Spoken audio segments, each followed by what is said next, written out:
Ms. Brown brings Mr. Rutledge to court in a bid to prove that he's the biological father of her 1-year-old daughter. She said her child deserves to have 2 parents. Mr. Rutledge, who appears alongside his sister, believes that he's not the father of the child. He claims that Ms. Brown was involved with other men. Hello, Your Honor. Hello, Jerome. This is the case of Brown versus Rutledge and Rutledge. Thank you. Good day, everyone.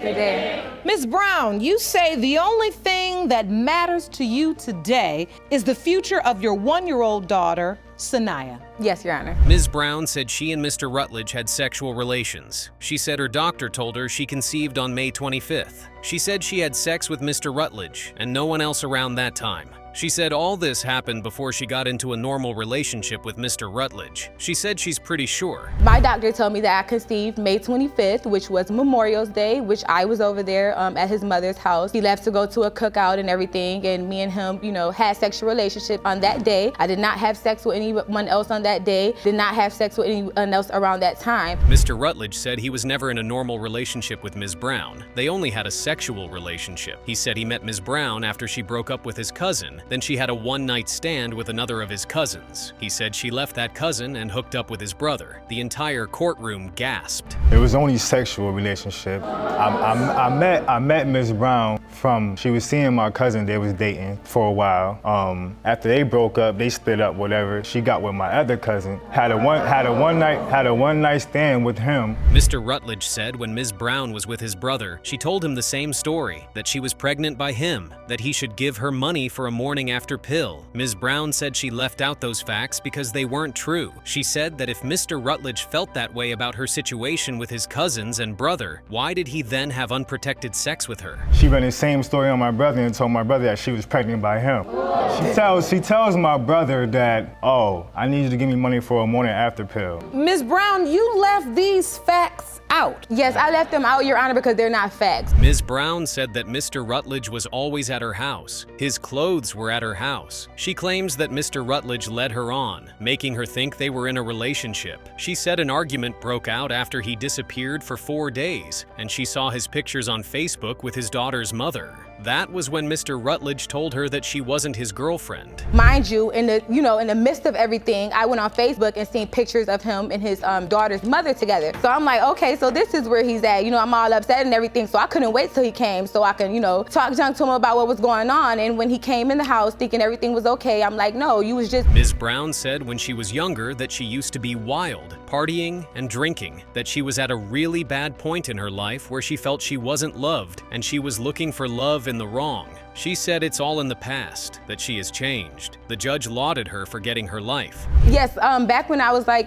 younger, I did, used to be wild. I mean, like partying, drinking, hanging out, stuff like that. And, I've been through a lot of my life and it was to the point where I wasn't really feeling like I was loved. So I would say I would look for love in different places. It may not have been the right way that I was doing it, but I did, and I can admit to that. Ms. Brown said she first broke the news of her pregnancy to Mr. Rutledge's sister. She said his sister told her that if she decides to keep the baby, there's a high chance she will go through it by herself. She said that Mr. Rutledge has other multiple children. She later told Mr. Rutledge that she was pregnant. She said he was skeptical until she showed her the papers. I just told her I was pregnant. She kind of was in shock and stuff, and she just let me know, you do know, if you decide to keep this baby, it's a chance that you're gonna go through it by yourself, because he does have other multiple children. But when I told her that I was pregnant, after I told her, I called Mr. Rutledge. Ms. Brown said Mr. Rutledge told her that he already has kids and stuff. She said he was leaning towards her getting an abortion. She said that he later said that if the baby was his, he would take care of the baby. Mr. Rutledge said when he got to Ms. Brown's house, he immediately told her he wanted a DNA test. Don't know what I'm gonna do. He really kind of leaned towards me getting an abortion. He wanted me to get an abortion, but he was like, but if she's mine, he always kept saying if she's mine. So he's like, but if she's mine, I will take care of her. So Mr. Rutledge, when you heard from Ms. Brown. Ms. Brown called her sister as a witness to the stand. The sister corroborated a lot of the things Ms. Brown initially said. She said they offered Mr. Rutledge the chance to take a DNA test before, but he didn't show up. Mr. Rutledge countered. He said they were the ones that didn't show up. A heated argument broke out between the 4 individuals present in the court. The judge had to call them to order.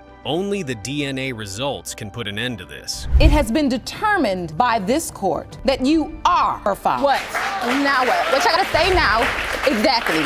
Ms. Brown Murray comes to Judge Lauren's courtroom to prove that she didn't cheat on her husband while serving in the military in Iraq. Mr. Murray, on the other hand, wholeheartedly believes his wife cheated on him, and he's not sure he's the father of their child. He claims his wife got pregnant too soon after returning from Iraq. Hello, Your Honor. Hello. This is a case of Brown Murray versus Murray. Thank you, Jerome. Good day, everyone. Ms. Brown Murray, first I'd like to say thank you so much for your service to our country. Today you say you stand before me outraged. Ms. Brown Murray said serving overseas was very challenging, that there were temptations, but that doesn't mean you have to go outside your marriage and cheat. The entire courtroom clapped. She said she didn't cheat, that there's a rule in the military that forbids this. She said she reassures her husband by Skyping with him almost every day, except on days she was inside the bunker because of bomb explosions. I'll be honest, when you're overseas at first, I mean, there's gonna be temptations, and there's gonna be guys that look good, and there's gonna be guys all around, and you're gonna see guys, but that doesn't mean that you have to cheat and you have to go outside of your marriage. There's temptation all around, but Mr. Murray said his wife went overseas a day after Valentine's Day. He continued by stating some of the insecurities he felt because he was 22 years older than his wife. He was worried that there would be younger men on the base that she might fall in love with. He said he was also scared for life because of the risk. He mentioned an incident that occurred while he was Skyping with his wife. What made it scary for me, first time me being alone in another state with no family. My wife is deploying overseas. Don't know if I'm gonna ever see her again. And if I do see her again in one piece, is she still gonna have love for me? It's a lot of men's on base, younger men's. Ms. Brown Murray said while she was over there in Iraq, she had a male friend. She said this was what made her husband suspicious. Mr. Murray said the apartment complex he was living in was filled with 85% military personnel, some active and some retired. He said a young military man told him that while overseas in the base, the married ladies slept with other men. That was when he started getting worried. While I was there in the apartment complex, I met a few people. This apartment complex has 85% of military people, either still active or not. And this young boy told me, he said, what you really, this is when I really got worried. Mr. Murray invited a witness, a former military man who joined the courtroom virtually and anonymously. The man gave out a disclaimer that the actions of a few soldiers doesn't reflect the military. He said that when soldiers are deployed overseas, that they tend to cling to others. He said some married folks would step out to cheat, that they have a term for it. Her child is his biological child. Can you explain? Absolutely. Well, first and foremost, I don't want to bring any discredit upon the military, but there are a lot of times where you join the military and you're away from home, and so the first thing you can do is cling to people. Ms. Brown Murray said her husband believes that her close friend overseas is the real father of their child. Mr. Murray said when he was with his wife in the car, the male friend started calling her. He asked her why he was calling. She said he was just checking up on her. Ms. Brown Murray said he was just calling to check if she made it home alive because he left the deployment before her. Is that who your husband thinks the father of your child really is? yes, that's who he thinks that I had sex with. Wait a minute, let me back that up. When I picked her up in November, we was riding around in the car. I'm asking her, I thought it was kind of odd. Why is he calling you?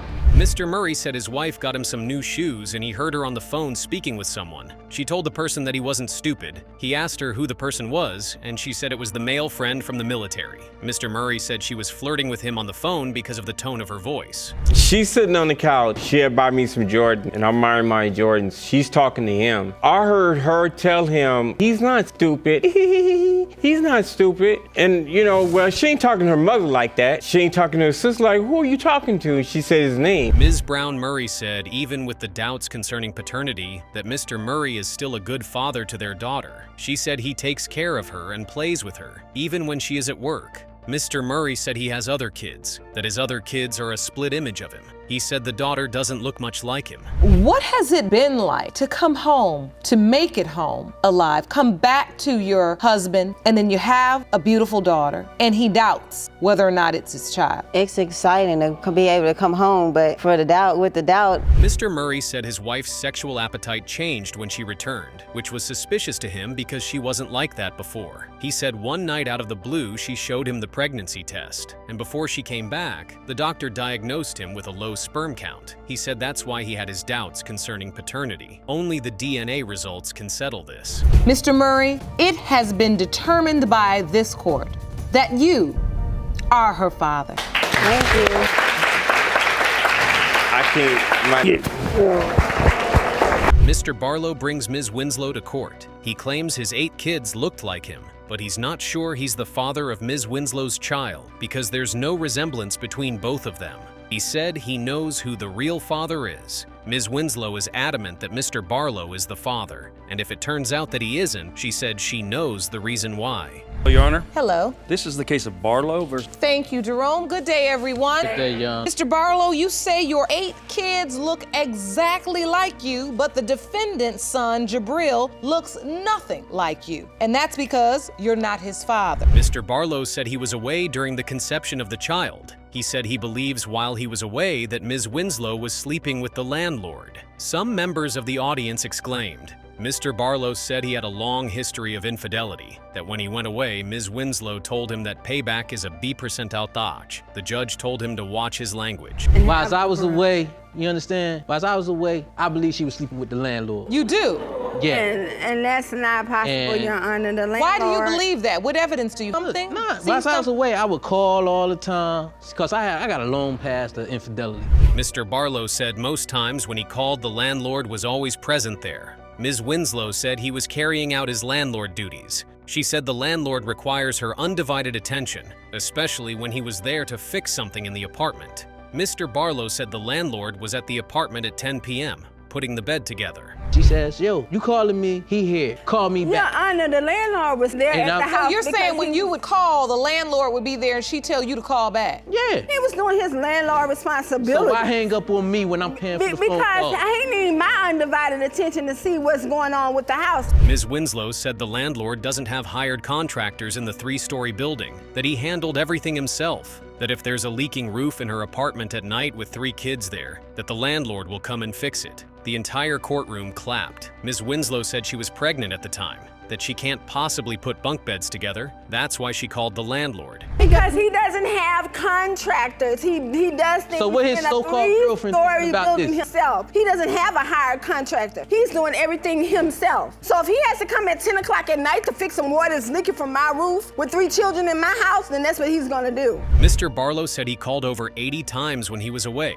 and almost every time, Ms. Winslow would say she can't talk right now. Other times, she would say she got the landlord there and that she can't talk to him right now. Ms. Winslow said he was calling to hear background noises and he would be asking who's there, knowing fully well that she had 3 kids at home. What furniture did he buy? You know What he's I'm saying? talking What furniture about did he is buy? I didn't have A a living bed. room Winslow, set. just a second. A living room set, a kitchen set. Like, once again, the bed that he put together. You understand what I'm saying? So you say he's down there, he's over there Who doing a lot does of this manly stuff? duties. Yeah, but how about this? Ms. Winslow said Mr. Barlow's insecurity stems from the fact that he was a cheat himself, and she hasn't cheated on him before. She also said Mr. Barlow didn't know what the landlord looked like, that he thought the landlord was old. When he finally saw the landlord was around the same age as them, his insecurities went over the roof. Mr. Barlow said he saw Ms. Winslow, the landlord, and his kids moving together with ice creams and sodas. Because I haven't cheated on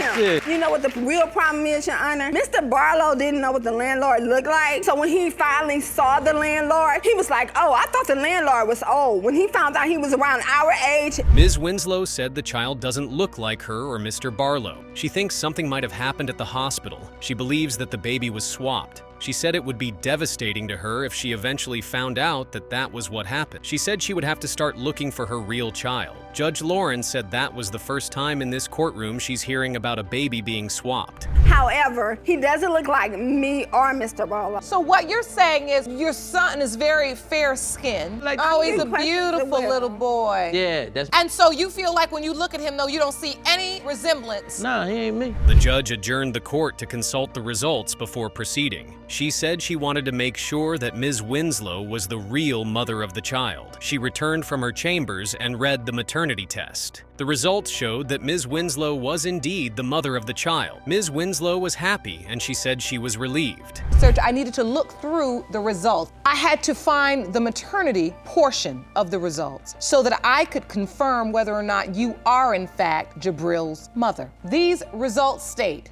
that the probability of maternity... Ms. Winslow said during the time she had been together with Mr. Barlow, he has had twins and triplets outside. The entire courtroom gasped. She said people were saying her child looked Hispanic, and because the landlord was Colombian, Mr. Barlow was insisting the landlord is the real father. Only the DNA results can settle this feud.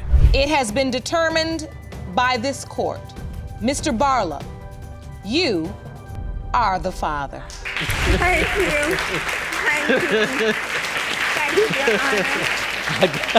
Ms. Rogers brings her elementary school sweetheart, Mr. Stone, to court. She claims that Mr. Stone is the father of her son. Mr. Stone claims that Ms. Rogers is promiscuous and it was only a casual fling. He said that Ms. Rogers has slept with some of his friends, that it was impossible that he was the father. Hello, Your Honor. Hello. Rogers versus Stone. Thank you, Jerome. Good day, everyone. Ms. Rogers, you say after an encounter with your elementary sweetheart, you ended up pregnant. You say the defendant has gone through great lengths to deny he is the father of your son, Christian. Mr. Stone. Ms. Rogers said she was childhood friends with Mr. Stone, but they both lost contact with each other for some time. She said she was at her friend's house one day and Mr. Stone walked in. She said they reconnected, they talked and laughed, and they ended up having sex with each other that day. She said they had sex multiple times that same day. Never kept in touch because we were so young. And one day after some years of being apart, I was at my friend's house, or I was at her boyfriend's house, and we was talking, laughing, joking about old times, how you been, catching up and stuff. Ms. Rogers said it became a normal occurrence. They consistently had sex with each other for a month. She said it continued until she found out that Mr. Stone had a girlfriend. They stopped talking. Mr. Stone objected. He said that when he saw Ms. Rogers at his friend's place, she was already hooked up with one of his friends. She was sitting on his lap. Ms. Rogers refuted the statement. Repeatedly, we would hang out, have sex, and it went on about like a month.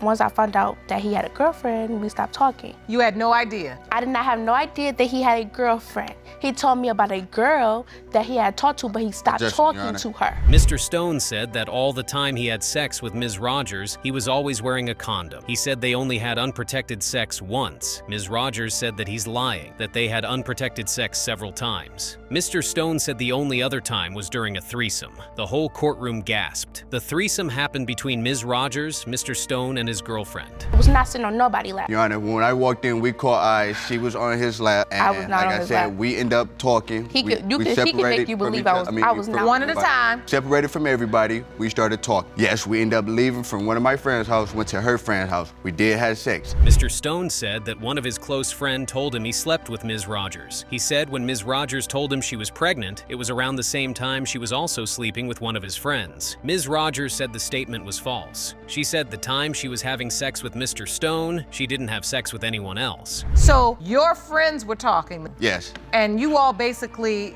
compared notes? No, what happened was that all lying together.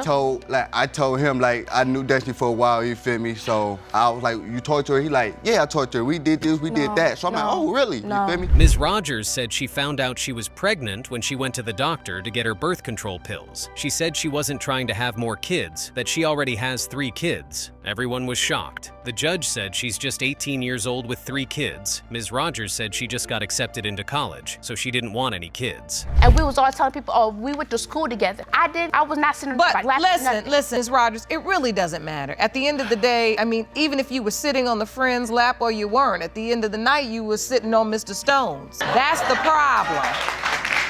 Ms. Rogers said when she found out she was pregnant, she was already 4 months in. She said they gave her the date of her conception. That's why she's certain that Mr. Stone is the father. Mr. Stone argued that the dates didn't add up. He said they were intimate during late November, but the conception date was early November. Ever seeing ultrasound pictures Yes, of the through a baby? text message that I got through a friend. So at what point did you determine the baby was Mr. Stone? When that day I went to that ultrasound, I found out I was having a boy, and that lady told me when my baby was conceived. Okay, so at your ultrasound, got the date. Ms. Rogers submitted a calendar to the court. The calendar showed the timeline between her conception date and birth date. The judge told Mr. Stone that looking at the calendar that there's a high possibility he could be the father. Mr. Stone said he knew that, but he's still not ruling out the things he knows and saw. I went over my due date because Christian was a very big baby and my body wasn't trying to get Definitely him ain't to hear come about out. that one either.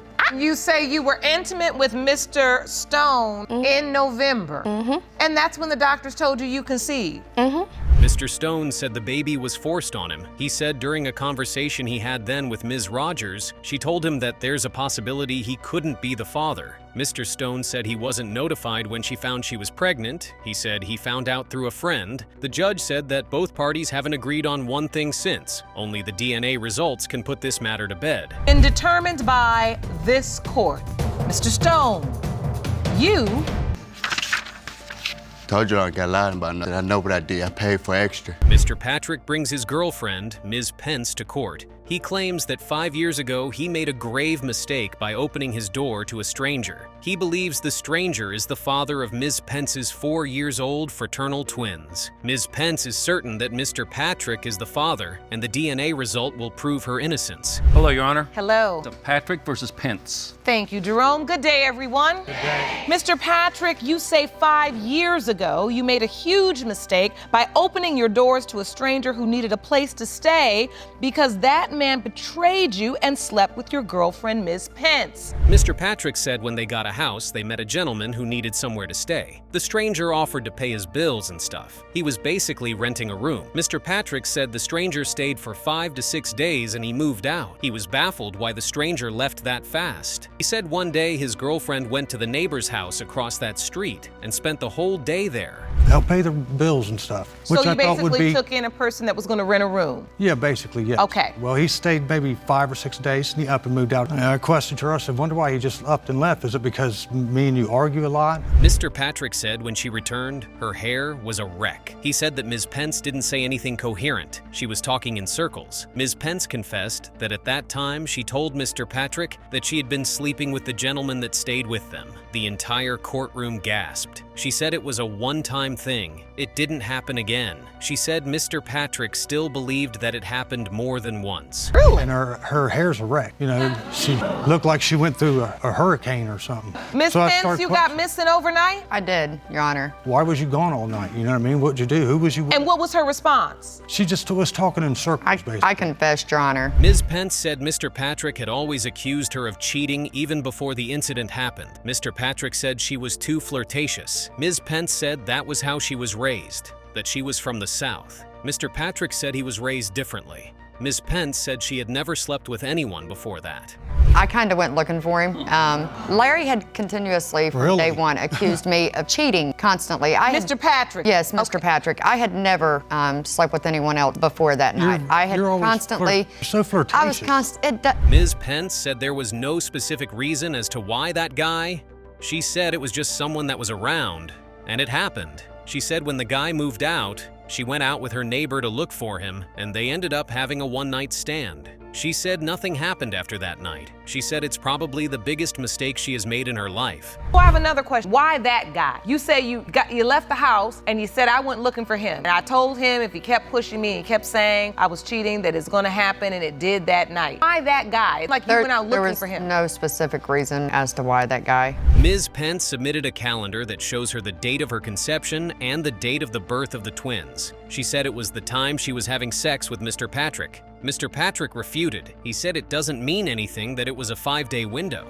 The day Ms. Pence slept with the other man was 4 to 5 days in the same time frame.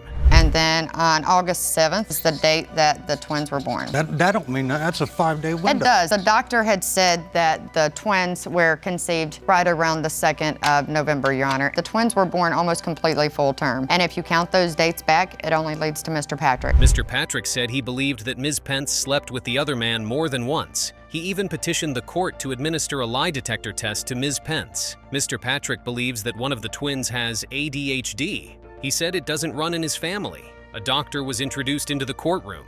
He's a little boy. I understand Mr. he's a Patrick. little boy, and I hope he grows out of it someday. I believe he's ADHD or There's something. nothing wrong He's with autistic. Harry. And so, Doesn't run in my family. How do It you doesn't know run in that? her- How do you know that it doesn't Well, run I've in your been with family? you for 10 years, honey. It doesn't matter. You don't know everything, every single thing about your family history. The doctor explained that it can be hereditary, but environmental conditions are still a factor. She said that it's not definitive that ADHD is passed down through the genes. Mr. Patrick argued that it's still a possibility, and it doesn't necessarily change his opinion on the issue. Genes had nothing to do with it, and things that the child was exposed to later. what are the chances that one twin may have a learning disability, but the other does not? Twins, if they're fraternal twins, which is this case here, Yes, they are. no more closely related than any other sibling. Ms. Pence said that they've been constantly quarreling. Mr. Patrick said that if the test comes out and he finds out he's not the father, he will leave the relationship. He said if it turns out that if he's the father, there will be no trust in the relationship. The results of the lie detector were read aloud. It showed that Ms. Pence was lying about sleeping with the other man multiple times. Only the DNA results can resolve this matter. Mr. Patrick, you are the father. I told you that you was the father. I told you.